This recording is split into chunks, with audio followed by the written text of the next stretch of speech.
Okay, so this is my first YouTube video. I've been wanting to do a YouTube video for the longest time. Let me try to look at the camera. So, I wanted to do a YouTube video for a really long time. I've wanted to do a YouTube channel for a really long time. And that's just basically based on the fact that when I was searching for a lot of exemplification of the types of embodiment that I wanted to employ in my life, people on YouTube were basically showing me how to do that. And it's not like they were outright saying, okay, we're going to show you XYZ what to do to love yourself more. But I was on a quest to learn how to do that, because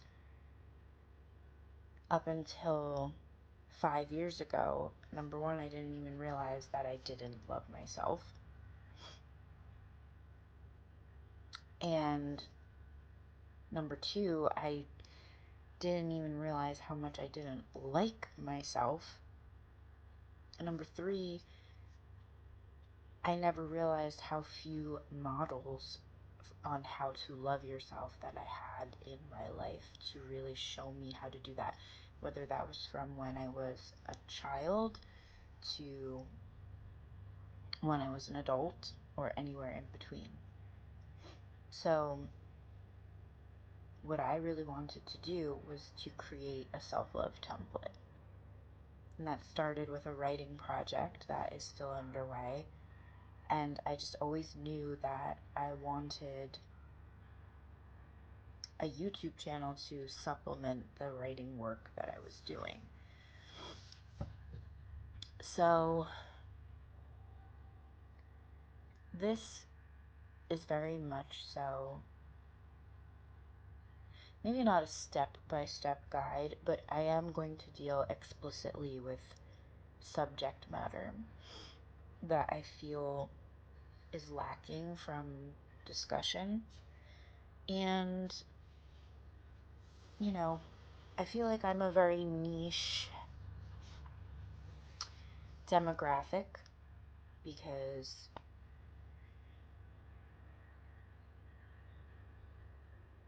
I'm a woman who's not married. I don't have any children.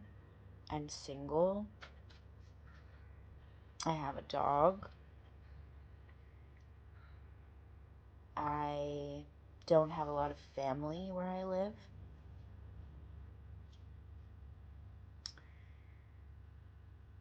You know, I enjoy right now being single, very much so, and I'm using this time to really cultivate more of who I am. And I feel like self-love as a whole leads you to garner the ability to do that, to cultivate really who you are and what you value, and understanding why it's important to even discern your values in the first place, because that's what you're going to live your life by day to day. It's what you're going to build your life by or not. So this is my first video of the self-love template.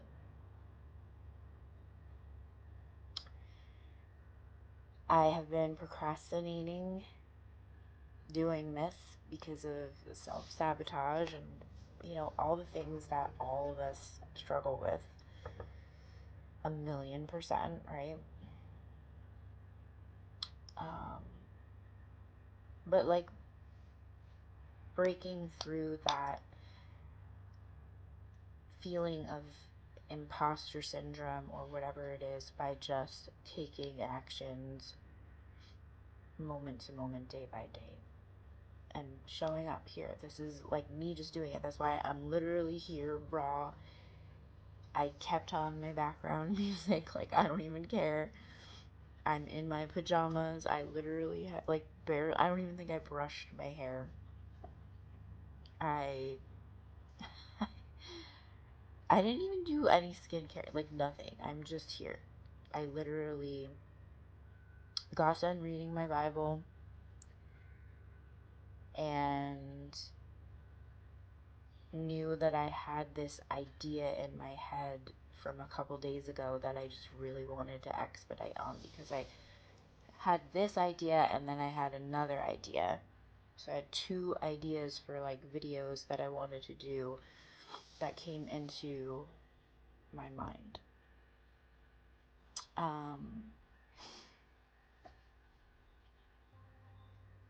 So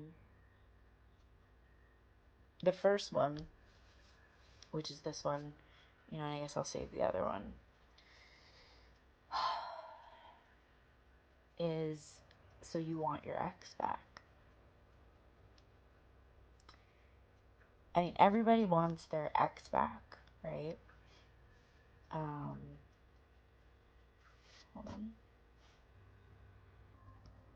So yeah, I feel like a lot of people want their ex back. For me, it was never wanting my ex back, but I was trying to figure out how to get a specific guy. So, in the vein of that type of material, when you're researching that and trying to find out dating advice or whatever, you come across a lot of take your ex back type material. And what I want to pose to you as a question is why? Why do you want your ex back? And not like why, like, oh, what are all your reasons for wanting him back that you've formulated in your mind or whatever. It's asking yourself the question of why. Why do I want my ex back? Why do I want to invite someone back into my life who wanted to exit it in the first place, or who I felt that I needed to sever the relationship with them in the first place? What was this person really contributing to my life? What was the level of reciprocity? I think that's like a huge one. It's like, why do I want someone back in my life who it just wasn't like a hell yes from them, whether they didn't want you as much as you wanted them, or they did something really egregious that caused you to want to walk away from them in the first place. You know, why do you want this person back? Why aren't you willing to just move on? Why do you think that this person is what's best for you versus believing that there's someone way better and more aligned to you out there that you're going to meet and potentially be with? Why? You know, like, these are things that you could really journal and find some deep insight on. I mean, I think a lot of people, they build up ideas in their head of who someone is, what someone is, how someone is. And then when reality is showing you something different, because of these ideations that we've conjured, we lose the ability to just stay grounded in reality and say, okay, well, this just doesn't match what I want. And because I value myself, because I love myself, because my relationship with myself is my top priority and not this other person, I am willing to walk away. I'm willing to just remove myself from the situation and not put myself back into it. I know for me, like, I really, really struggled with this. I just came out of a season of getting back together with someone who I just shouldn't have. And I knew it. I knew it. I knew it. But I went against it because I still was deficient in some of my ability to really show up for myself and really give myself the things that I needed, which that's the topic I'll be covering in the next video if you tune into that one. But yeah, I broke up with this person last year this time, and what was also wild was that he when I basically confronted him to break up with him, he basically turned it around and made it seem like he was breaking up with me.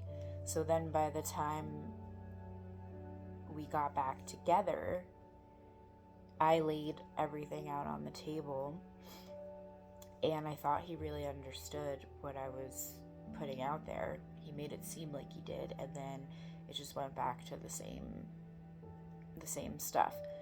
And so I put it all out there again, and then he did the same thing, tried to make it seem like, you know, he was the one who had an issue with me, when really I was the one bringing the discrepancies or the deficiencies that I would have required to stay in the connection to his attention. And then he was just kind of using that to make it seem like I did something wrong, and that's why he wasn't giving me those things in the first place, when really he just wasn't giving me those things in the first place. And again, we have these ideations in our head of who people are, or how things can be. We future cast all of these things and think that people will change when, not saying that they can't change, but they're showing you that they aren't. They're showing you that they're not doing anything to rectify the situation or to address anything that you've brought to the table. So again, it's why do you not value and love yourself enough to say, okay, this person just isn't capable. This person isn't willing. And I know that can hurt, because I've so been there in the throes of that pain where your heart just aches. It just aches. Why can't I be enough for this person? I mean, I could cry right now just thinking about it, because that part of my inner child is not 100% healed. I'm still working on it. And that's why me showing up in this space is even more vulnerable, because there's things that I'm still working on. And because I'm working on them is partially why I'm showing up raw like this. Because if I were healed, then it just wouldn't bother me the way it still somewhat does. I mean, every day it gets a little better. But I've realized the really important things, which are just that I was not admitting to myself the truth of the situation, and I just valued myself below what I should have, to the extent that I was willing to stay, willing to tolerate, willing to wait, willing to compromise, willing to settle, willing to delude myself into thinking that this person could somehow just magically become what I wanted them to be. But all at the same time, I had to have really powerful realizations about myself.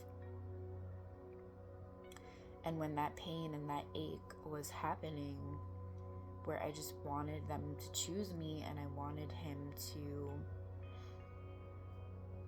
want me and want to be with me and want to change for me, I had to turn that back into myself. And that's what I wasn't doing. I kept externalizing it, which I think is a huge part of the self-love journey, the self-love process, is to learn how to stop doing that. So again, I'll go into that more in the next video, but I just wanted to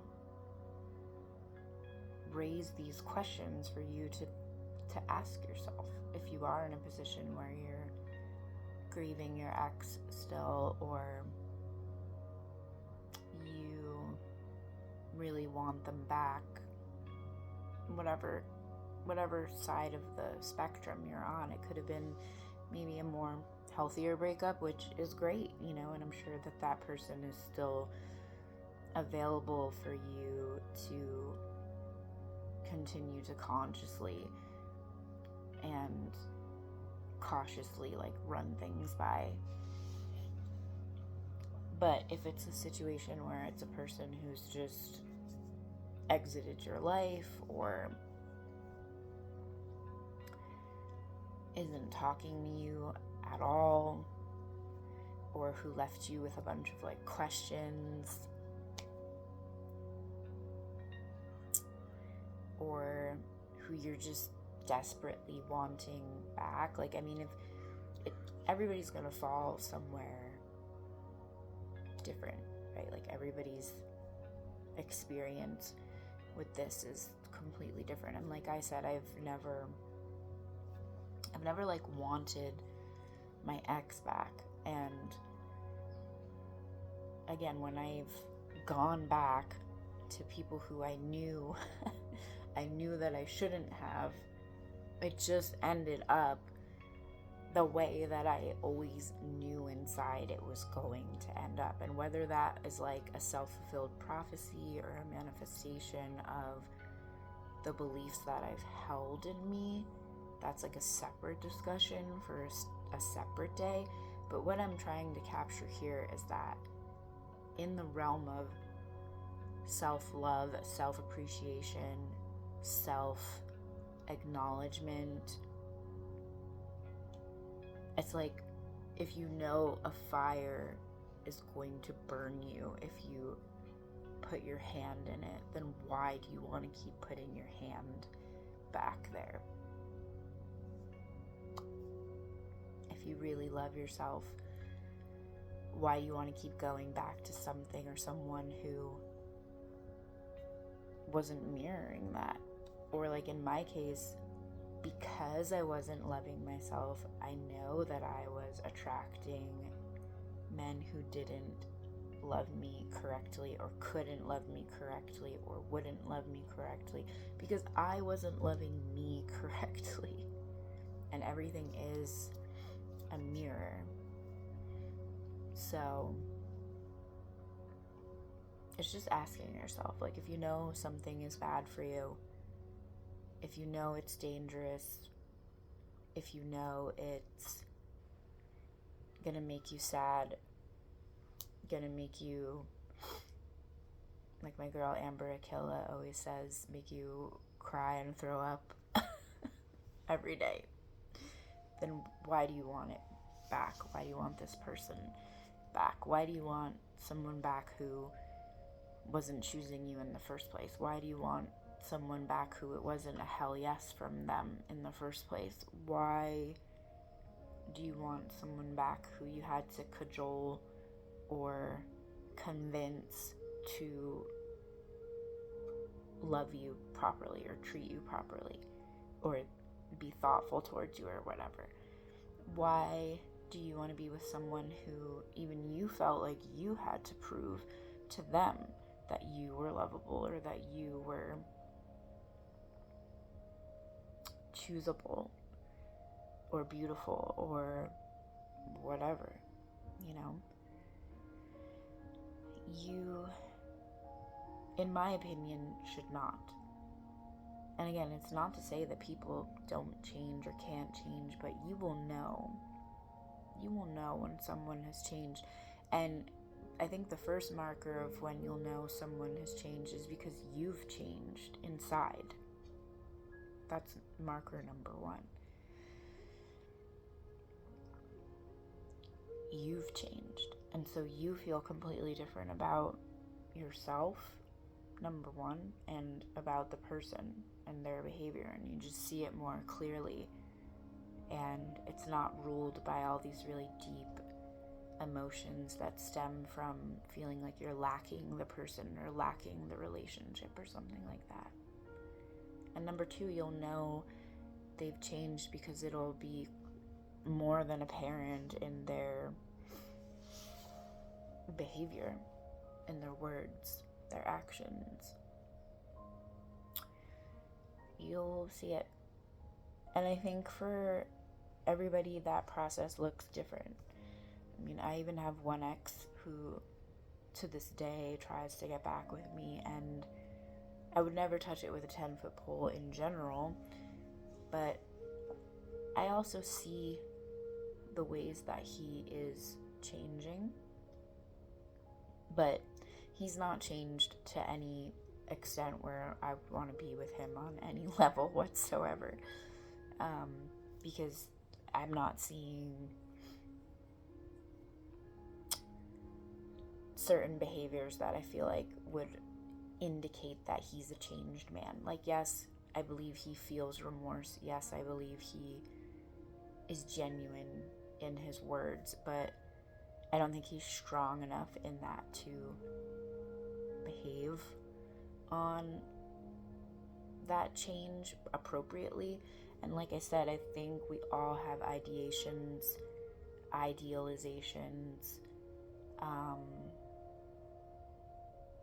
we all have a bunch of idealizing that we do until we get in the thick of the day-to-day, you know, where you're in a relationship and you're in a relationship with a whole other person, another soul, another mind, another spirit. And we live in a society where objectification is just so rampant. And to be honest, in my last 3+ year relationship, I've never felt more objectified ever. And then I was actually in a short-lived relationship right after that it didn't make me feel as objectified as I did in my 3-year relationship, but it did. And it just made me realize that that's something really important to me, is that I don't ever want to feel objectified again by a man. And what I mean by that is that exactly what I was saying, you are in a relationship with a full spectrum person who has a heart, a mind, a spirit, emotions, a soul. I believe in a soul, you know, and they're this unique, beautiful creature, and so are you, okay? And that's something that you need to acknowledge about yourself from now on, and understand that about yourself. Understand all these layers that are you. You get to know you, and so does this other person, and you get to know this other person, and it may not always fit your idealizations, and that's going to be hard when you're there.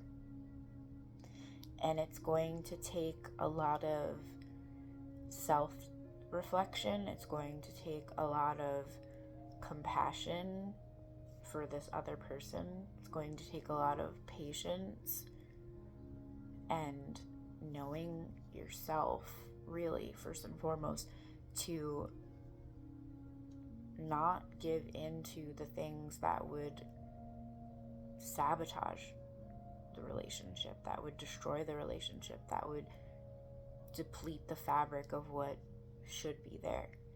But, you know, if someone's just treating you like their only use for you is like to appease their aims of whatever they think they want for the relationship or whatever, that's objectification. And whatever it is, it could be anything. It could be sexual, it could be just in like how they want you to be. Maybe they're controlling or possessive, maybe they are codependent. That's a huge one that we'll get into later, because I think codependency is at the root of a lot of relational problems in our society. But I think that if someone is not treating you with the level of reciprocity that you deserve, and the level of reciprocity that you are also extending to them, then you have to really ask yourself, why do I want to be with this person? And do I really want to be an object in their reality? Because you're not. You deserve way more than that. You're, again, a full spectrum person with so much to offer and so much to have a combined experience with. You have your own experiences and your own wisdom and your own knowledge and skills, your own attributes. It's the extent to which you love and appreciate those things about yourself is the level, at the bare minimum, that you would want the other person to love and appreciate those things about yourself. So it's like looking at how much do you appreciate those things about yourself, and how much are you putting this other person on a pedestal and devaluing your own life and your own heart, your own mind, the crux of like who you are. It's just food for thought, because wanting an ex back, someone who you had reason or cause to sever the relationship from, or they unduly ended things with you without a lot of mutual understanding or something like that. I don't know. Again, everybody's circumstances are going to be different, but you shouldn't have to convince someone to do the right thing, to love you well, to treat you right. You shouldn't have to chase after someone. You shouldn't have to grovel and stuff, and you shouldn't expect someone to do that kind of thing for you either. It's like we're all free agents here. We're all free entities. We're equals. We're just as special and amazing as each other. And that's, to me, true reciprocity. That's true love. If that's not happening, then you haven't lost anything. You have gained yourself and a deeper understanding of yourself through these experiences that you're having with this person who's elicited some kind of a pain in you or whatever. So I don't want to get too long-winded with this, but yeah, this is just the opening discussion, if you will, and I wanted to get this down and get everything started. So we're here, we're real, we're raw, coming at you, and there will definitely be more to come. So if you're into this, self-love discovery, self-discovery, then comment, like the video, subscribe, all the things that they tell you to tell people to do. I just want to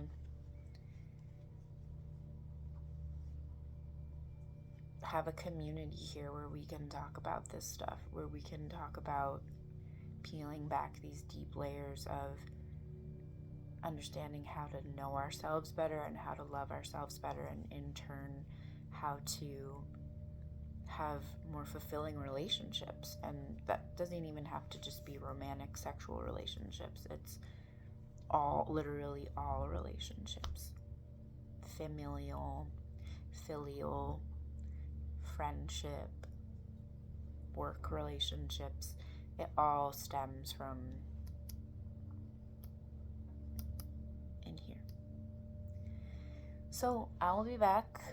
I love you, my babes, and I can't wait to get to know every single one of you and have all of us get to know ourselves more deeply in the process. Much love.